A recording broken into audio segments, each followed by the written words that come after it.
had a very unnerving experience with demon possession when I was a very young girl. As was the habit in the church where I attended, Sunday night we would sing and praise and worship and just fellowship and have a wonderful time in the Lord. And this one particular Sunday night, there was a lady that came in the door of the church after church had started, and she looked rough. She looked demonic. She walked in, but she sat down on a pew, and for the most part she was quiet. She fidgeted, but she was quiet. The altar call was given, and there were some people who came down to pray. And in a moment, she came down to pray.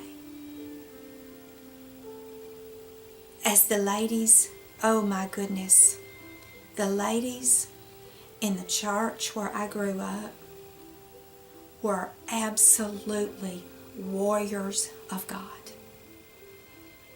What I wouldn't give today, some days, to have that circle of women around me praying again.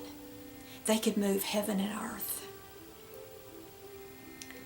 As soon as this woman came to the altar, the ladies gathered around her and began to pray for her. And all of a sudden, she began to move abnormally, even convulse. I was on stage singing, which was what we did during the altar call. Someone would be playing and singing while others were praying in the altar. And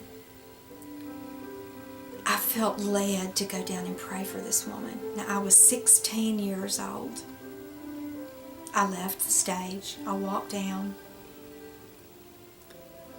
I stepped in front of the lady as she was praying. And I laid my hand on her head and I began to pray. And when I began to pray, she opened her eyes and she looked at me. And I felt that I could literally see the pits of hell in her eyes. As I stared at her, in my spirit, I was saying, in the name of Jesus, in the name of Jesus, in the name of Jesus, in the name of Jesus. And all of a sudden, I could see a battle going on in this lady. I could see that she was so weary from these powers of darkness that controlled her life. But she had no idea how to get rid of them. I could sense that. Even at 16, I could sense that. I had been raised to know the power of God, to know the hand of God, to know the move of God. So as I continued to pray and breathe the name of Jesus on her, all of a sudden she grabbed me with both arms and she tried to hold on as tight as she could. Because I understand demon possession and the demons don't want to leave. They will do whatever they can do, either to stay or to move into someone else. So I took her arms and I pulled them from around me and I held her arms and I looked at her as if I were looking at Satan himself.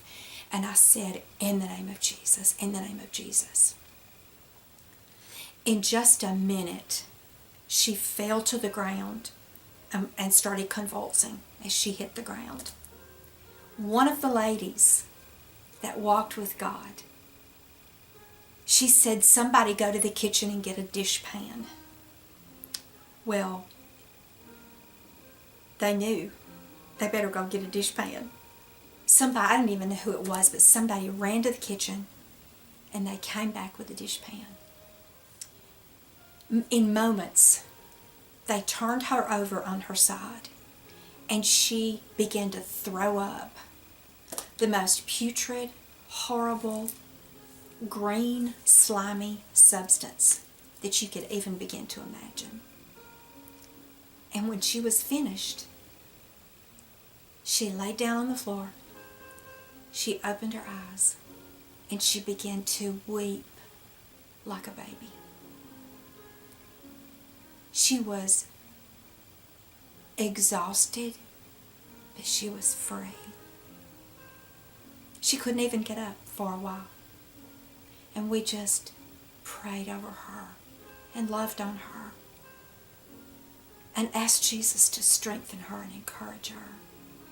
And when she finally did get up, she gave her testimony about the years that she had spent in alcohol and drugs and prostitution. She'd lost everything. She'd lost her family. She had no friends. And she came to that church that night to get free, because that was all she knew to do. That was my experience with demon possession, and it imprinted my soul. I was there. I felt those demons. I felt them leave. I looked at them in the eye, and I trusted that God was going to free that blessed soul. And He did. And she became a beautiful person after that.